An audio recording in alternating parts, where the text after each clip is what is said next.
अगर आप भी चाहते हैं कि एसएस फिल्म्स मोतिहारी के ऑडियो वीडियो सबसे पहले आप तक पहुंचे, तो इस चैनल को सब्सक्राइब करें और साथ ही बेल आइकन को दबाना ना भूलें। Presented by SS Films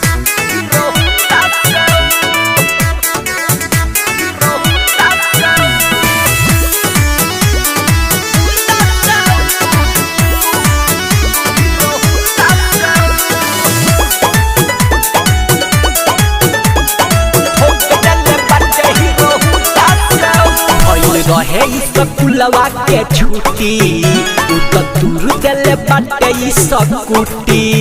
दूर दिले बाटे सभी रहे स्कूलवा के छुट्टी दूर दिले बाटे स्कूटी पहले रहे उहो पीछा ओढ़नी गिर गइल नीचा पहले रहे उहो पीछा ओढ़नी गिर गइल नीचा टिक्का पहले रहे बुंदा से कम नहीं रहे कोनो बुंदा से ठोक देले बाटे हीरो बुंदा से आले कम नहीं रहे कोनो बुंदा से ठोक देले बाटे हीरो बुंदा से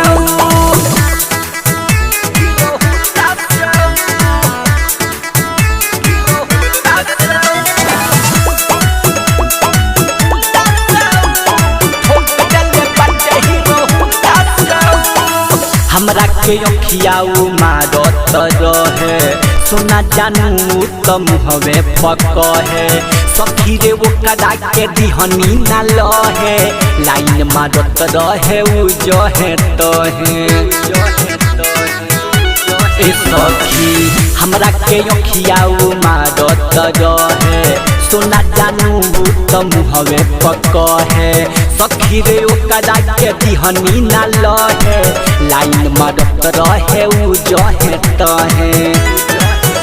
उजत केनी के सवट रहे मोछ ऐठत उजत केनी के सवट रहे मोछ ऐठत गाड़ी न पर रहे वो कर दू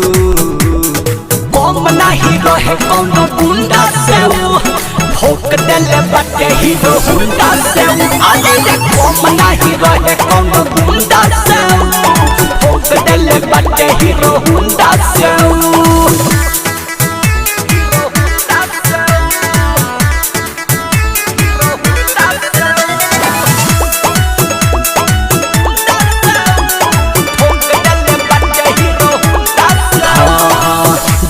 तानी ओकरा घरवा के पाता संजय सादा भी ओकर नाम ह बुझाता साथ रहे भरत भोजपुरिया सौरवेश्वरिया के गैंग का हलाता तानी ओकरा घरवा के पाता संजय सादा भी ओकर नाम ह बुझाता साथ रहे भरत भोजपुरिया सौरवेश्वरिया के गैंग का हलाता रहे जिला चंपारण छौड़ा रहे ना साधारण रहे जिला चंपारण छौड़ा रहे ना साधारण बाल रखले बाला वंडा जसू कम नहीं रहे कोनो गुंडा से ठोक देले बाटे हीरो गुंडा से आले कम नहीं रहे कोनो गुंडा से ठोक देले बाटे हीरो गुंडा से Saurabh digital recording studio Patna.